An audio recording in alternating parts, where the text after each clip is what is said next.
Welcome to the Real Advisor Podcast, TRAP, TRAP.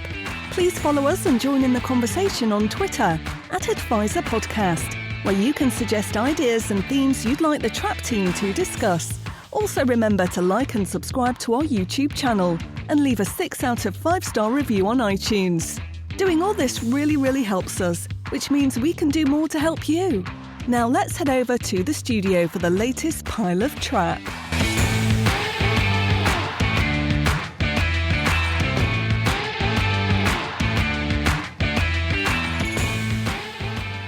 Welcome back, ladies and gentlemen, to the Real Advisor Podcast, TRAP, TRAP. With me as ever in the digital studio are the three other horsemen of the apocalypse, Carl Widger, Andy Hart and Alan Smith. Hello, gents. Before we start, the normal spiel, please do follow us on Twitter @Advisor Podcast, @Advisor Podcast, and that's advisor spelt the correct way with an E. And use that as the conduit for getting in touch with us and for letting us know what you'd like us to discuss in future episodes and giving us constructive feedback and criticism. This is a conversation between the four of us, but also with you, the listening audience. And also, if you're watching us on YouTube, please do like and subscribe. And final beg, please, if you're listening to this on iTunes, and you probably are, can you leave a 6 out of 5-star review? It makes a massive difference. All those things combined, it's a little click for you, a little swipe on your phone, takes no time at all, but it makes a massive difference to our rankings and ratings, and will motivate us to keep on knocking out these piles of TRAP. Okay, without any further ado, let's go into it, guys. I'm going to quickly just talk very first about the contemporary issue, the budget, which wasn't called a budget, was it? It was called something else. I thought it was great. I thought it was the first small C Conservative budget we've had in a long time. It's upset all the right people. I'm sorry, Carl. This next couple of minutes might not be of interest to you, but for us in the UK, it was a taxation cutting budget. Great stuff. You, Andy, Alan, any immediate views?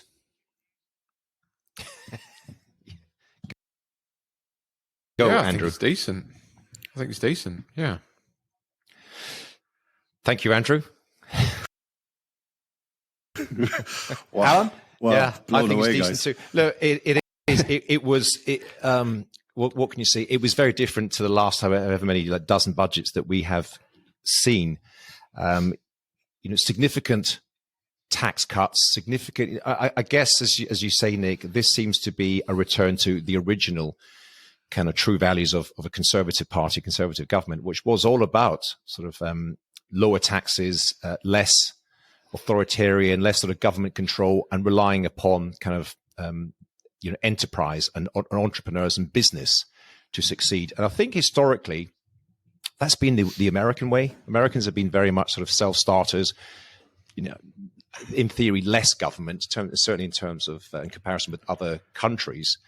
It's a huge gamble, right? It's a huge gamble. As we speak today, the world, the markets don't like it. The markets are saying, how are you going to succeed?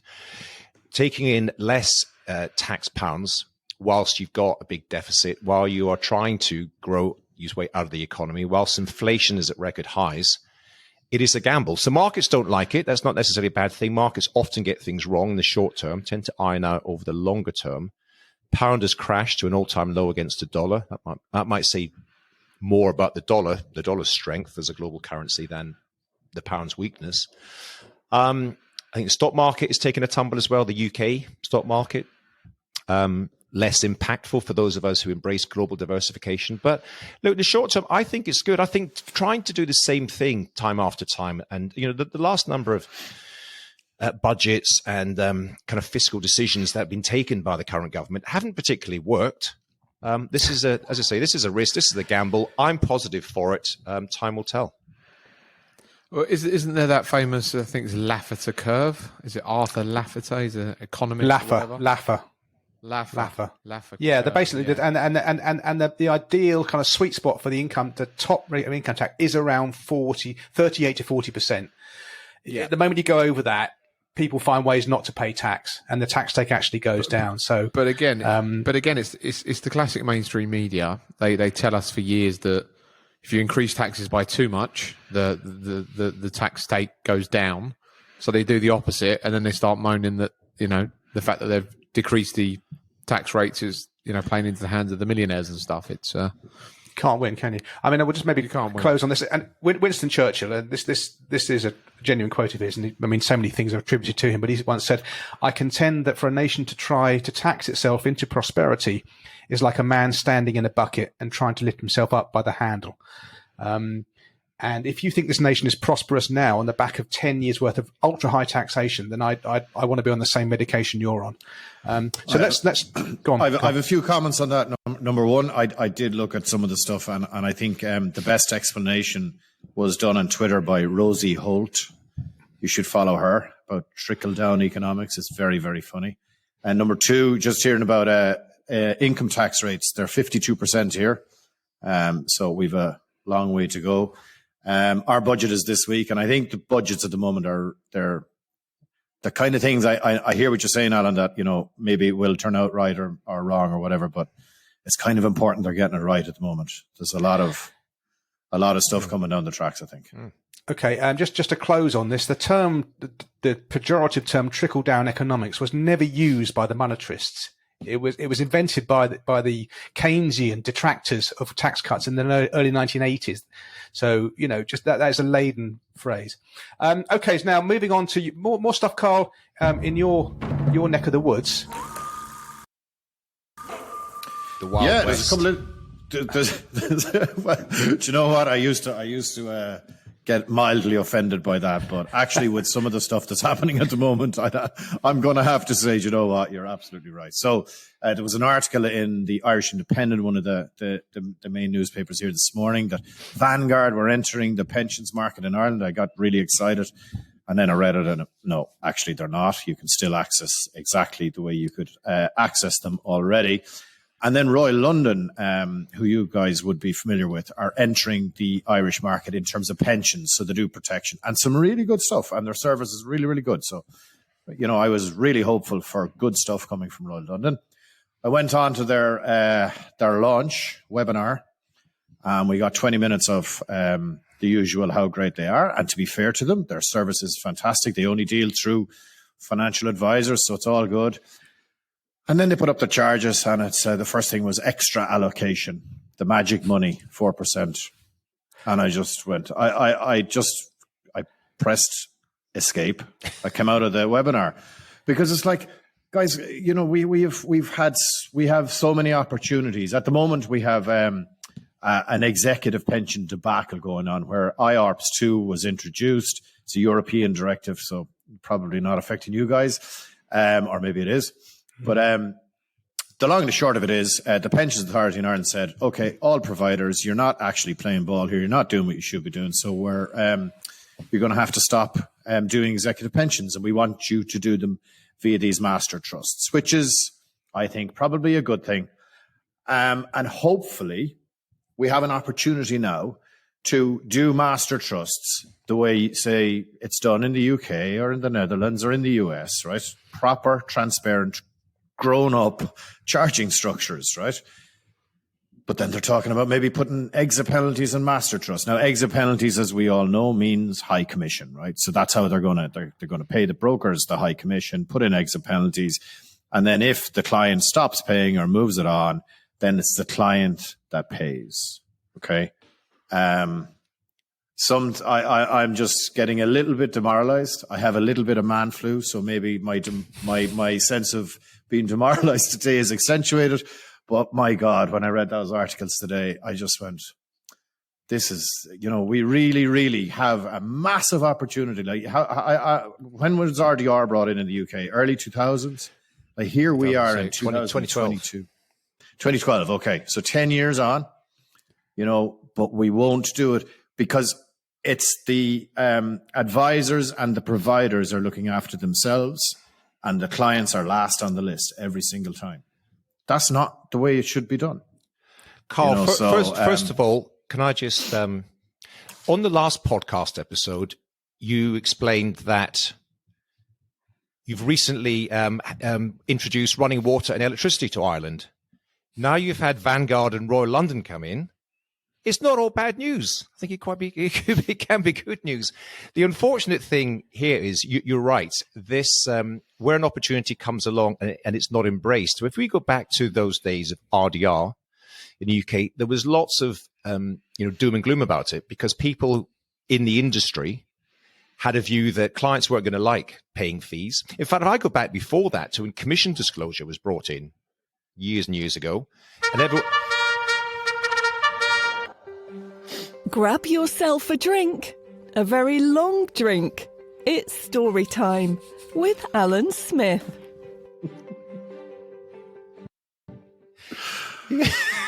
That's good. I like it. That's good. How many more of those have you got? Look, there's not a story. I'm just reflecting back and all this stuff that was supposed to end our industry. What it did, it was make us better. We had to be sharper. We had to articulate our value better. Cleansed all the bad advisors out. Yeah, but at some stage, somebody. I mean, what's the regulator like in Ireland? Because we've historically had one of the toughest regulators in the world, and I gather that. And places around the world look to the UK. We've got a love-hate relationship with our current regulator, but some of what they do is actually pretty good.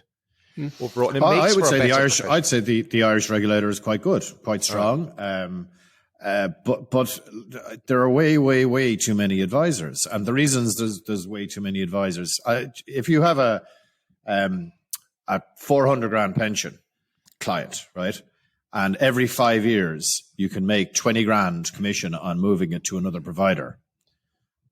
You don't need, we were talking about, do you need 50 or 100 families?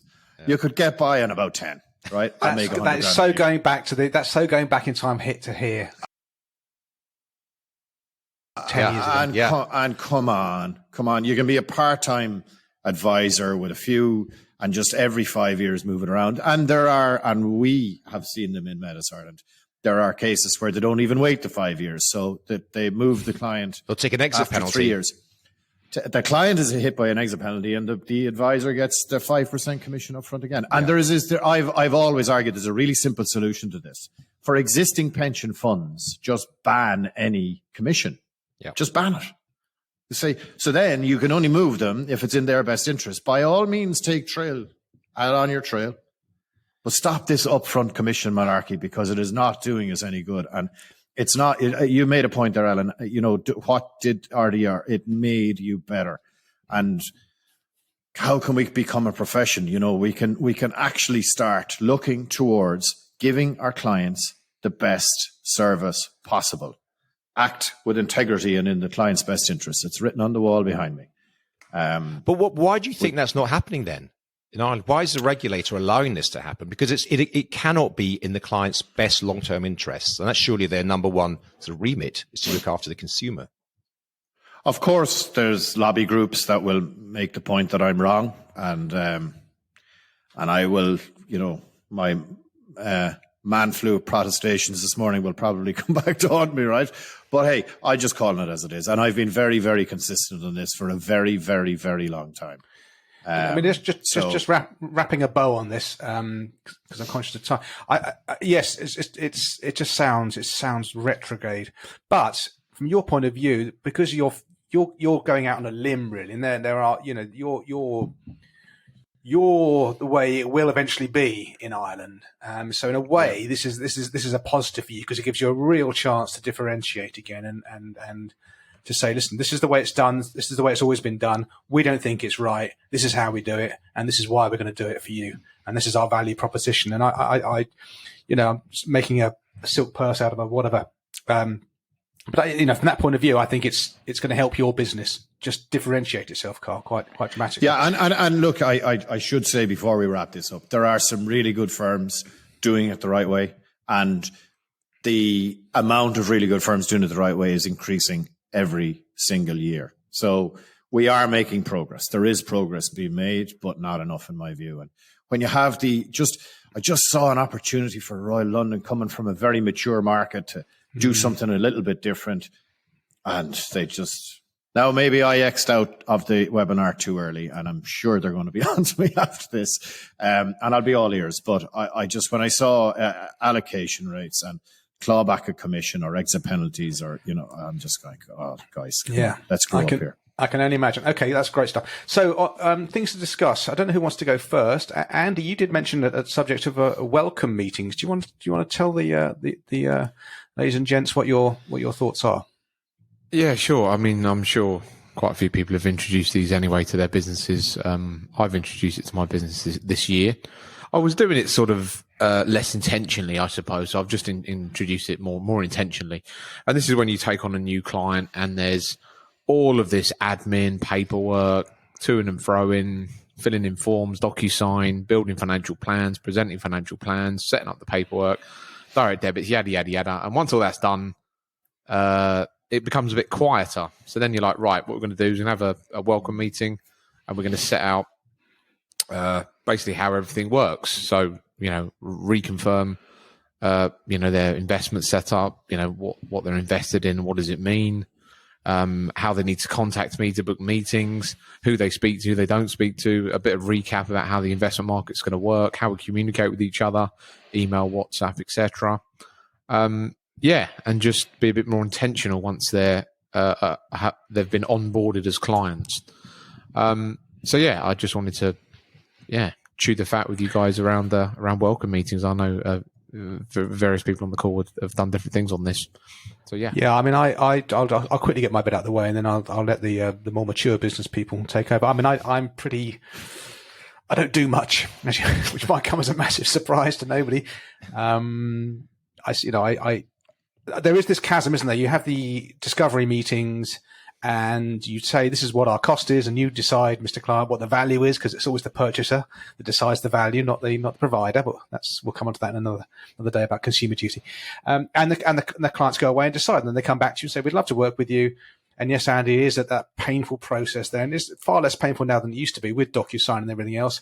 They come on board and then they kind of hear radio silence for me because I won't speak to them until the next annual planning meeting. But obviously the channels of communication are always open, but I don't do anything from that moment when their portfolios are set up, when their initial plan's been done for another 12 months. And maybe I should just finesse it a little bit more, check in after, say, 3 months. Just to let you know, everything is set up as you know, but I just wanted to confirm that with you. Everything is hunky-dory. Look forward to speaking with you. And, I don't know how often the cadence should be in terms of that kind of thing. I think one planning meeting a year is definitely enough. Guys.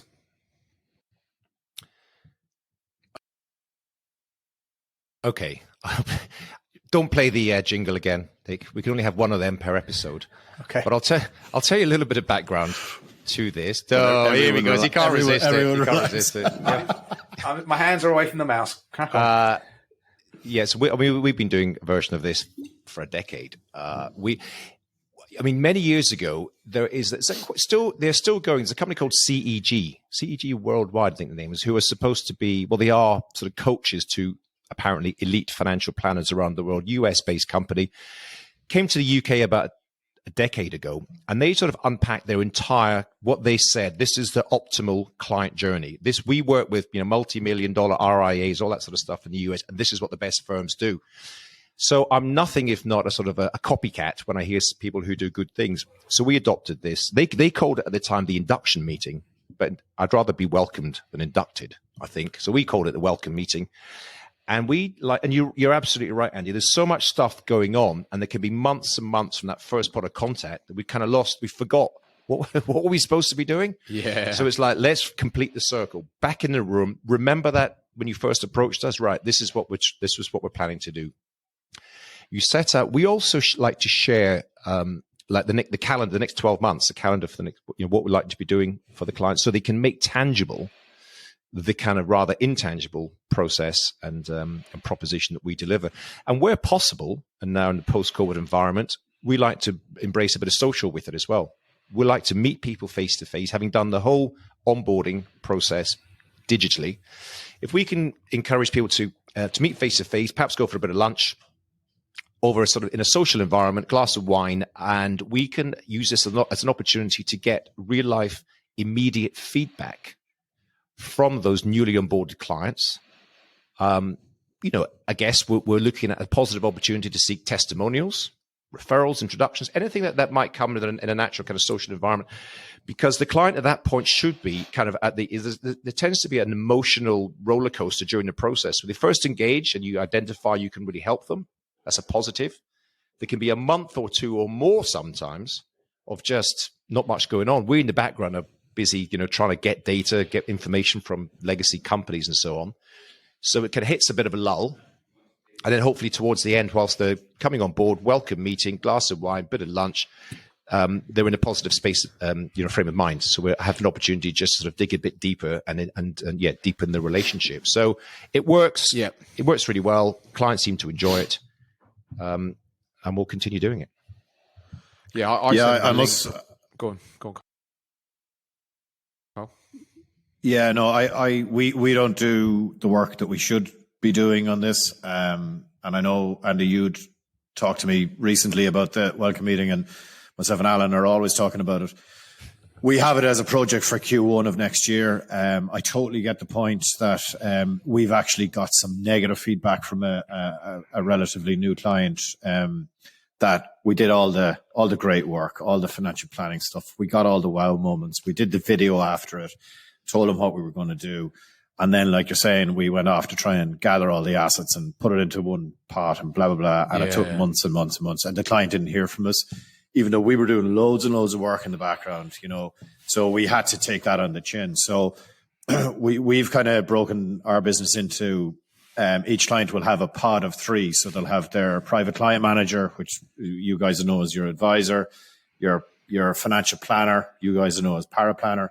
And then we have a client service exec who's kind of doing a lot of the really important kind of making sure everything is pulled together, etc. So we're doing a client engagement kind of exercise at the moment with a view to trying to get everyone, just talk to everyone before the end of the year, but a proper project for next year. So really what I'm going to try and do is meet Alan before the start of next year and just get all of Alan's ideas, and then we'll implement them. As usual. Because Alan said he's good at copying, right? I'm the best. Yeah, I'm the absolute best in the business. And, we go and get these great ideas. And like Alan says, on a serious note, like if you can find somebody who's doing great work in a particular space, we're not inventing stuff here. Right, great financial planning has been around for a while, and there's lots of people doing it really well. And if you can find bits and pieces from various people, and then implement it in your business, then it's fantastic. I remember Alan gave me an idea. I hope you don't mind me telling this story. Alan said, and I sent out this book, and it was really, really great. And then about 3 months later, I told Alan the story of me sending this book to somebody, and Alan went, "That's a fantastic idea. Where did you get that?" And I was like, really? What was the book called? Signs of Dementia. But look, I think it's really important if you're serious about this business, you can get in touch with all of these people via their websites, via podcasts, via newsletters or whatever, and you can extrapolate all these fantastic ideas. It takes time, it takes a lot of effort, and it takes it to doing it consistently over a long period of time to make them work for your business. But the ideas are there. You don't have. That's a slightly different. I mean, we could come back to this at a later date. The idea of copycatting, looking at what else is out there in the marketplace, because they call it cloning. I suspect, Carl, that you don't copy. I mean, you and I have had plenty of conversations over the years. You don't copy exactly things we do because they don't work necessarily on an exact copy basis. My firm's different to your firm, different to Andy's, different to Nick's, and so on. But if you can take 10 ideas, distill it all down, and then overlay your unique culture, process, and everything else, then you've created actually something new, which is a blend of 10 other things. That's what we've all been doing. Really, there is very few unique ideas. At the welcome meeting, I also tell them when we're going to be meeting. So I have all of my annual planning meetings now between January and March. So whenever I take them on, I'll slot them into that schedule. I tell them there's one point of contact. Every job comes through me. I'll then work out who's going to do it, which is obviously different to what Carl said. I asked them, what do they expect of me, which is a very interesting question. That goes off on a complete tangent. I also tell them what I expect of them. I go through the 25-75 minus 14% rule, which is basically the market's going up 75% of the time, down 25% of the time, and every year it will generally decline from a high point to a low point of -14. I'm just teeing them up because the worst thing is in the early stages of taking on clients, looking after 100 grand, £1 million, whatever that number is, and then immediately there's a -13% in the markets, which is very likely to happen. I talk about how their investment platform works, how the online access works. I actually got a whole section about our first 12 months. I then talk about communication. All of my clients have got my direct mobile number, the BAT number. All of my clients talk to me on WhatsApp. Couples have WhatsApp groups, but anything important goes via email. Like an important thing. Whoa, there's a magnificent idea. Never thought about that. So couples have a WhatsApp group, so they get one message from Andy Hart. But it will be the surname in WhatsApp. It will be, Smith -Andy Hart or whatever. And then we communicate via that. But anything important is via email. I tell them that I look after families, so if their kids need any help with anything, I'm on hand, and a lot of new clients have taken me up on that. It's normally like random questions about mortgages or pensions or something like that. And then, how to book meetings and stuff. So, that's generally how it works. So once you brought the client on board, Andy, are you now saying that 3 months later you will then have a follow-up with them? Have you actually got it scheduled that you'll speak to them? No, once all the initial work's done, as in the faffing around with the investment platform, switching money, setting up direct debits, investing in the portfolio, I'm like, right, let's have a meeting now so we can have a recap of everything. I call it a welcome meeting. Here we book it, and then we go through everything I've just said. Yeah. How long does it take, Andy? It's sort of the exciting stuff at first, and I can work with you and build the plan, everything's fine. And then it's just like this sludge in the middle, and then I'm sort of bringing it back to a bit more of the exciting personal type stuff. I don't know, it's like an hour long. It's nothing too long. I love the idea of doing your review meetings between January and March. I think it really sets your year up as much as it sets the client's year up. I also say, you as an ongoing client of mine, you have access to unlimited meetings, unlimited emails, unlimited phone calls. They obviously don't take anywhere near that, but that's basically what the offer is. And then I say, obviously, if you've had a very quiet year and you don't hear from us, then obviously we're going to sit down and have your annual planning meeting. Just to set the scene, really. Unlike divorce lawyers. Yeah, interesting. That's another subject. Just on that, can I just ask you, that would worry me senseless, having WhatsApp groups for each individual client. It's not a WhatsApp group, so every one of my clients has got my number, and every single one of my clients WhatsApps me. And when I take on new clients and it's a couple and they're very much both engaged, then I'll just set up a group. It's a lot easier. Yeah, no issues about regulation or anything, communicating messages. We just wouldn't do that. We use a portal. We use a secure portal. If it's anything serious, if they send me an email and say, Andy, can I have 10 grand for my ISA? I say, just send me an email, please. That's like a different type of communication. So anything that requires a trace or a sort of whatever, it's email. Everything else is on WhatsApp. Yeah, I've got quite a few clients who do WhatsApp me, and I don't, and it's just. But as Andy said, if it's anything even slightly advice driven or regulatory bound, then I say, no, I need that an email, please, for my audit.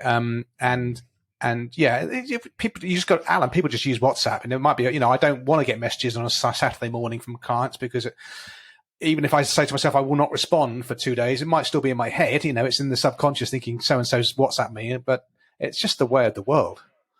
It's the way of the world. Okay, good. What else? Okay. Andy, I think we've chewed that subject over. Our silence is gold. I mean, I think we should explore, perhaps not this one, but the kind of the client journey, what you go through, because we have, this is back to this concept that the work we do is very experiential. How do you separate yourself from everyone else out there? And you want to make it a positive experience. Yeah, well, you don't need to, and you can be mediocre. Clients won't know. I've got a great way of separating yourself. I've got a great way because there is so much mediocrity out there, not just in our profession, but across most professions. Tell people what you're going to do and then do it. Right. And straight away you're on an island. You're proactive. just on the next level, which is a bit sad, but this is what I'm going to do for you, and then make sure you bloody well do it. And already you've separated yourself from the chaff. Yeah. Hopefully there are things that you will do that the client doesn't even know or understand what you've done, where there is huge value has been created. It's a cliche, but it's an obvious one. That's why it's a cliche. But I used to always use this example. In my office in the city, there is a Starbucks, and of a morning, in normal times, the queue around the block at like 8 o'clock, 8:30 in the morning to get a Starbucks coffee, pay £3.50 for a coffee. And there is an Italian coffee shop around the corner, which has got far better coffee, and it's empty at any given time. And you ask yourself, why? Because Starbucks create an experience more so than the raw ingredients. All right, so coffee is just a coffee bean and hot water, generally, a few other bits and pieces, sugar or something, but that's it. So I was a big fan of creating a really valuable client experience that the clients might say, I don't really understand your investment proposition, but I know that it's every time I engage with you, every time from the first moment we spoke to you, it's been a positive experience. And just looking at all the, I think called critical non-essentials, it's used in sport. They're used in a lot of other, world-class elite sports teams have used these things, and loads of tiny little things all added together make, hang on a minute, this is really quite good. I'm really enjoying this process. It's always a work in progress. We're always trying to make it better. We might not have time to go deep dive on this now, but I've certainly had a lot of experience and learnings of the last number of years into how to make that a far better, enjoyable experience. Yeah, I mean, that was Clive Woodward's formula, wasn't it? Critical non-essentials. In 2003, Carl, we did something that may be alien to you. We won a World Cup, Rugby World Cup. And the success of that was really built on the back of just paying attention to the small stuff. It does incremental stuff. And the same with the British cycling team, I think, as well. We should have won the last one, anyway. Were the cycling team, was there other stuff going on in the? Oh, no, never mind. Move on. What? Oh, I don't. You're inferring something nefarious. No. The cycling team, Dave Brailsford, that was a famous one as well. He went from being just absolute hopeless cycling team to absolutely dominating the sport, which they largely continue to do. True story. We all know almost unbelievable. Yeah. Now. We don't want cynicism creeping into this. Okay, that's very, very good. I'm going to quickly rotate into it. This is a very in the weeds subject, and if you think it's boring, we can just chew it very quickly.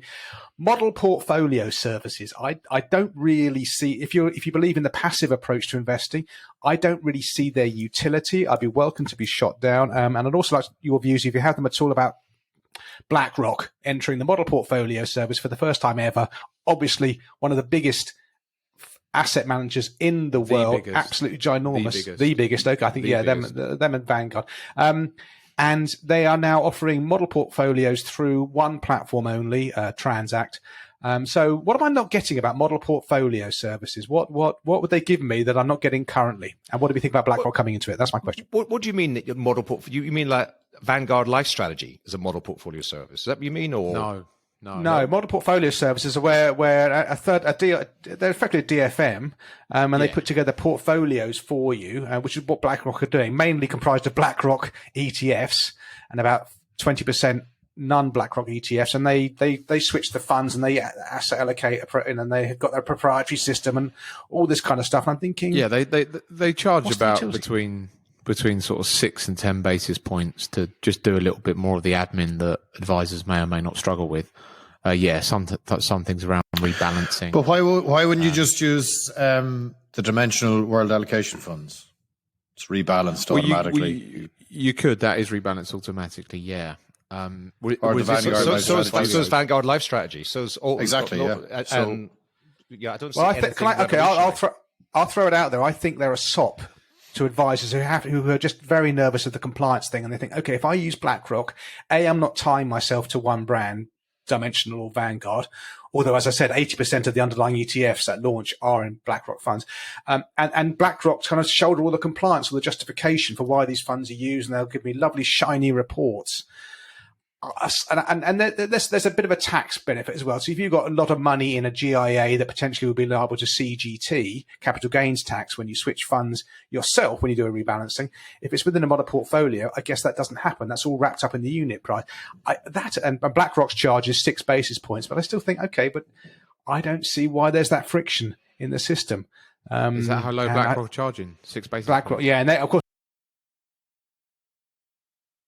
Yeah, they charge 6 basis points for their admin and oversight, and then you obviously in addition you pay the underlying fund fee for the. It's about 18% is the model portfolio, and 6% is 6 basis points is there. You pay like 24 basis points all in, including a bit of admin, which is good. It's Does that include the platform? No. Yes. No. Typically, actually, here's just a question for myself and anybody else from Ireland. What's a typical platform charge in the UK? 24 basis points, 23. Depends on scale and size, and if you've negotiated well, from 10 to 24, 25, I think. Well, Andy, you just said 35, did you? The average would be 0.35. Yeah. But that includes Hargreaves Lansdowne, does it? And those kind of things. Yeah, just everyone. Yeah. I'd say. So a good financial planning firm would be paying how much to their platform provider approximately? 25 basis points or less. Yes. Okay. Yeah. See, to me, that's always felt really, really punchy for that. I know there's we need to use them, but if you're paying more for your custody and admin than you're paying for global asset allocation and investment management, surely that needs to come under pressure. I think that's fairly priced, to be fair. Yeah. I agree. 35 basis points, priced, and I'm getting. Oh, no, not 35. No, not 35. 25 and less, not 35. 35 is a lot. 35 is what Transact charged when they first came into this country 20 years ago. It's 40 here, so it's 0.4, yeah. Yeah, it is what it is. It is. I believe this is a whole area. It is in for significant disruption, as we know. There's in the UK. There's one organisation which dominate the marketplace, FNZ. They're the kind of the tech behind a lot of the biggest platforms in the UK, and those platforms are they're buying it off FNZ for pennies, really, and then badging it up as their own and selling it for multiples of it. If you listen to the likes of David Ferguson speaking about Seckle and some of the other innovations that are coming into the UK, that is one part of the value chain which is under significant pressure. And your 25 basis points is unsustainable long term, I think. But at the same time, you don't want any of these companies going out of business. But that's a downward trajectory. I think we'll settle it closer to 10. And talking about and linking this to the BlackRock thing. In the US, a lot of those the versions of that platform costs are free because you buy their fund. A lot of the big global, because it's law of big numbers. If you've got billions and billions and you're paying 24 basis points, you can chuck in the custody for nothing. So in the US then do BlackRock have their own platform? Is that what you're saying? Or I don't know about BlackRock. I know people like Schwab do, Fidelity, all those, and this is the whole thing. If you talk about costs in general and the whole value chain, the numbers are heading to zero. Right? When I think about when I started, I didn't know what platform cost. I didn't know what fund management fees were to the degree. You knew a headline fund management charge. You didn't know all the other costs and charges. And now we're sort of quibbling over 10 basis points. Platform costs are not heading to zero. Fund management costs are not heading to zero, and financial advisor fees are not heading to zero. Well, financial advisor fees are not. That's the one thing that seems to be sticky, and if anything, they're going up. It's the other more commoditized parts of that process. Because look, there's lots of ways they make money. If I look at but same in the UK, Hargreaves Lansdowne, AJ Bell, companies like that, they make millions on their cash.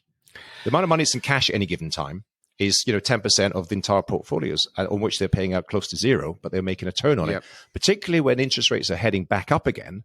They make plenty of money. So could you afford to give away other parts of your business in order to secure a return on this, which is undisclosed?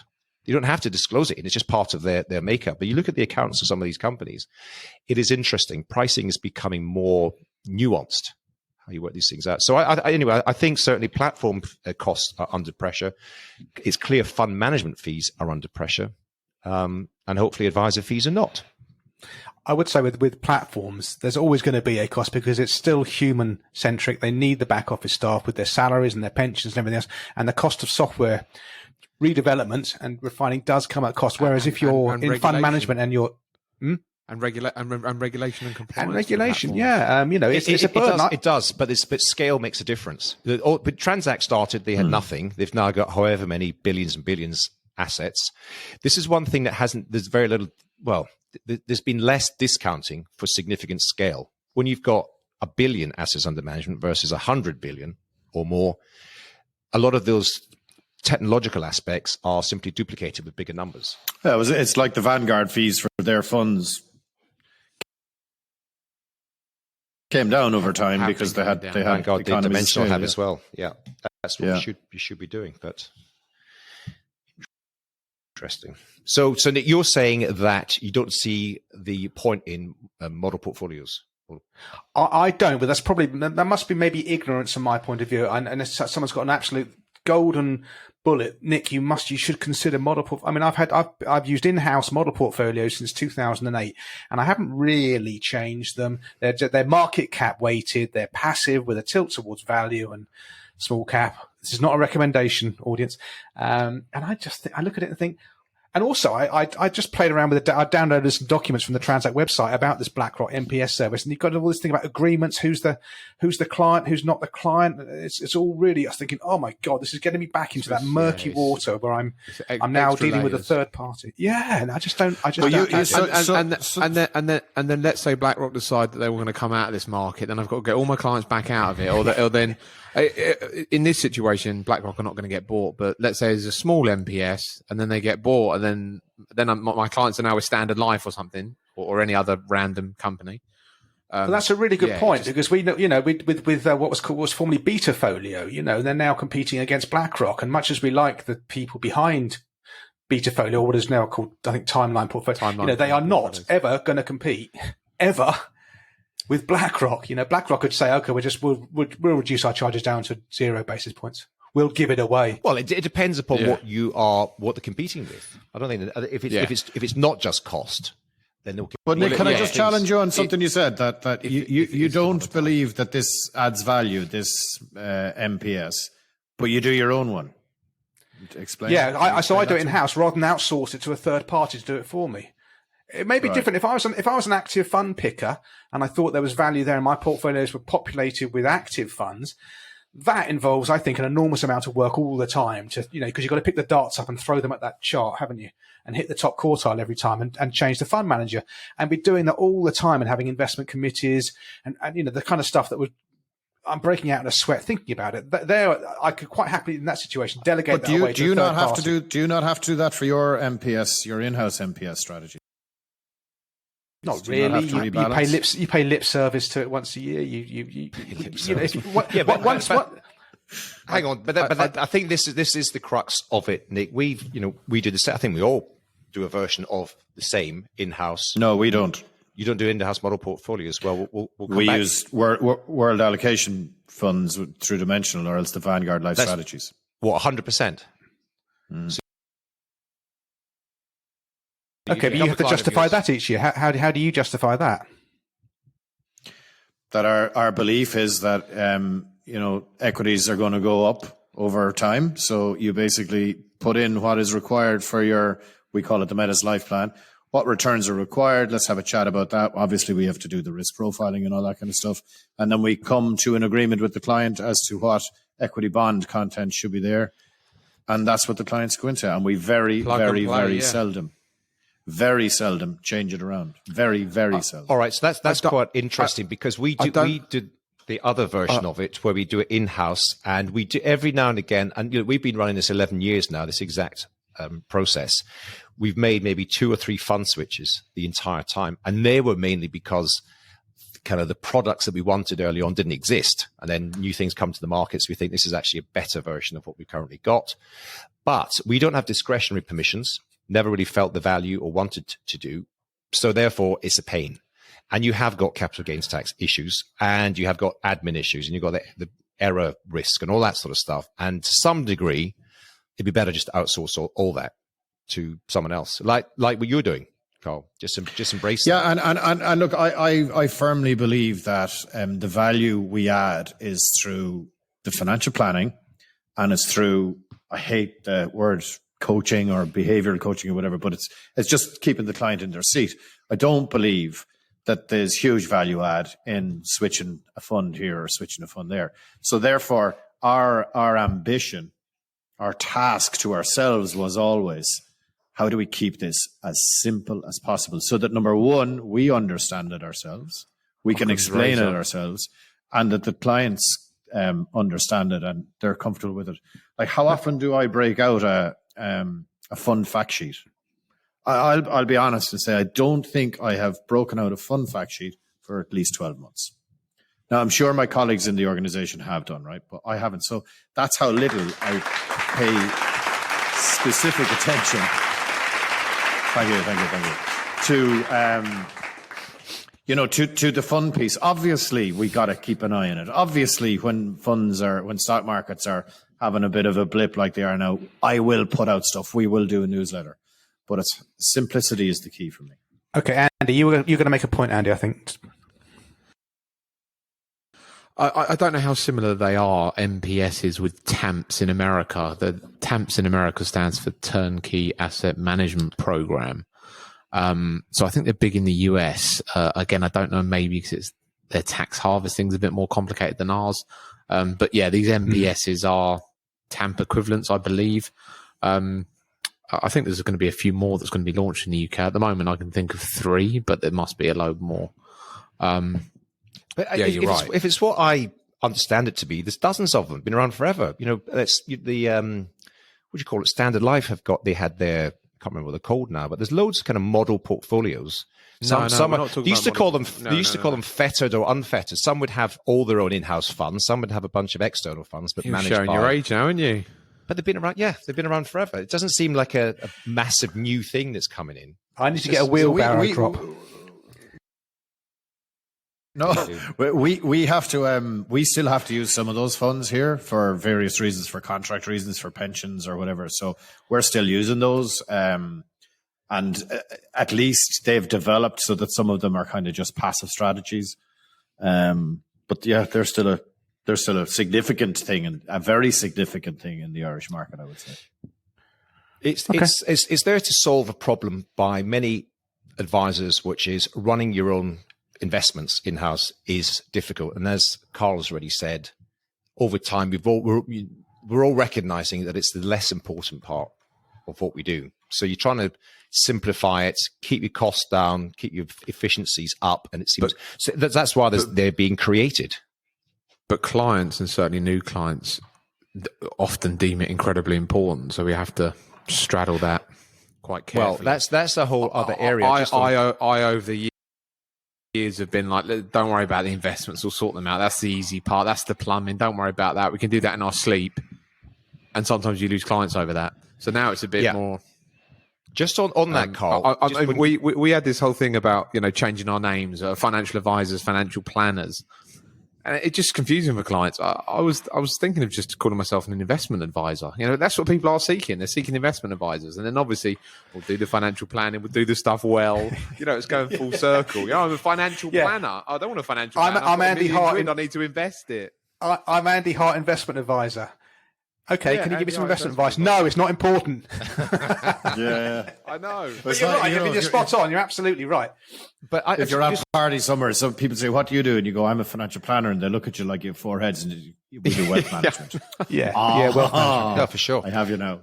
Carl, you just mentioned that you hadn't had a fun fact sheet out for a year and all that sort of stuff. Now, all I would say to you, be aware of personal biases, because we are in the game, and this is what we believe. And the reason I say that is because we did a client survey about a year ago. Very fair point. But we did a survey, and we said we were just trying to up our game on the client meetings and annual planning meetings and so on. We asked all our clients on an anonymous survey, what would you like to hear more of? What would you like to hear less of from me? And there was a significant number of our clients said, I'd like to talk more about my investments. Because like we had meetings, we talk about everything but investments. See, that's fine. That's don't worry about. You're on track. You're under control. People start going, well, actually, I'd like to know just a bit more. And so we've really upped our game. I mean, it's an important part of our client meetings. Do you know what? You're so right. We've a client advisory panel I told you about the last time. And one of the guys in that asked me for a coffee and he said, okay, I get it all. I get all the fluffy stuff, Carl, as he called it. But I want to know how my investment is going and I want to know how it's going versus the market and whatever. So as a result, we have a project going on in Q4, which is why the client journey is going to Q1 next year. And that's to put out an investment newsletter. So we're going to do that twice a year. I actually don't know how that project is going, but now when they listen to this, they're going to get their ass in gear and that will be launched in Q4 at some stage. So yeah, you're totally right, Alan. Absolutely 100% take that on board. Yeah. Thank you. Okay, that's great. Listen, guys, we're at the 50-minute mark already, so I'm suggesting that we segue to the Culture Corner, if that's okay with you.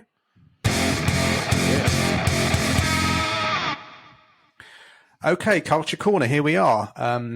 I will go first, and then Mr. Smith has some things, and Andy's got something. So a podcast recommendation. It's called the Modern Wisdom Podcast by a guy called Chris Williamson. Like all podcasts, you have to be a little bit picky and choose. Well, not like this one. You should listen to every one of the Trap. But for most of my podcasts, you kind of dip in and out to it. But I listen to most of the episodes. Really interesting guy, British guy. So it's a British voice, which is quite nice to hear through your headphones, as opposed to another American. Episode 529. They do a life hack episode now and again where they just, him and a couple of friends just throw out ideas about just to make your life more efficient.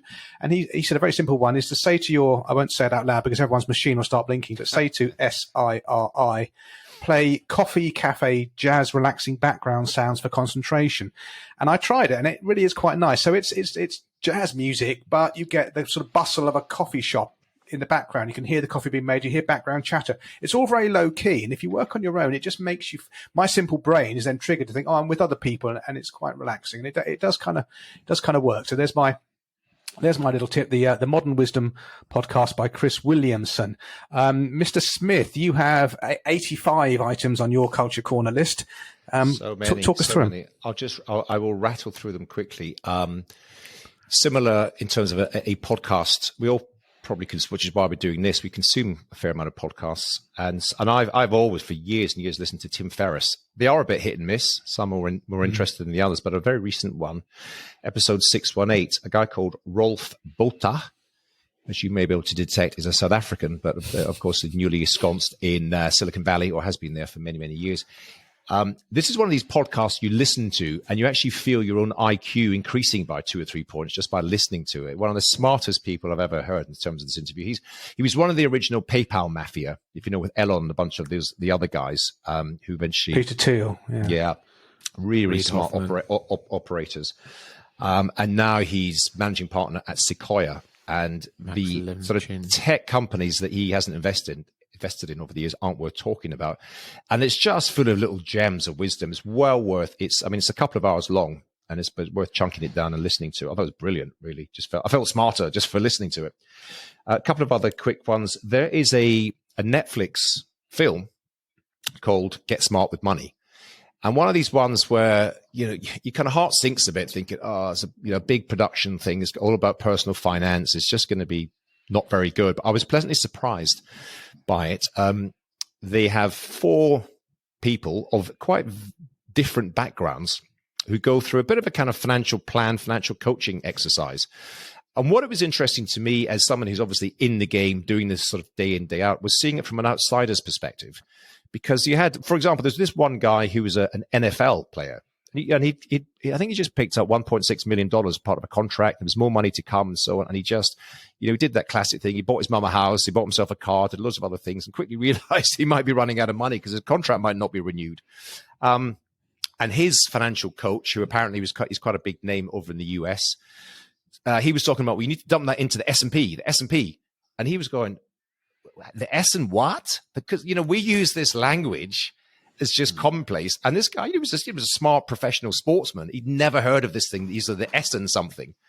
So there was an idea, even for these professionals, and lesson to all of us, just calm down, say things in language that people understand. It's worth watching to get a sense of consumers' money anxiety. You had people. There was a sort of impoverished artist who's working at a bar. She had some challenges financially, and there was a multimillionaire sportsman who had challenges with his finances. And so, just to get a perspective of what it's like to be someone who doesn't have a deep understanding of money issues, worth watching. I think the last one I will bring up is it's a new article on the Kitches. Michael Kitches. He is prolific content producer, but there's an article a couple of weeks ago. And it's written by a guest called Stephanie Brogan. Don't know if any of you have come across Stephanie Brogan. She seems to be some sort of consultant, produces a lot of content from her base in Costa Rica now. Bogan, I think, isn't it? Is it Bogan? Bogan. Yeah. Stephanie Bogan. Okay, but it's recently on the Kitches blog. And actually, it relates very closely to what we've been talking about a bit. You mentioned welcome meetings, but this is where she really breaks down what she believes is the ideal customer experience, client journey. And I'm going to be, if you've got that project coming up, Carl, well worth reading the article. It's very detailed.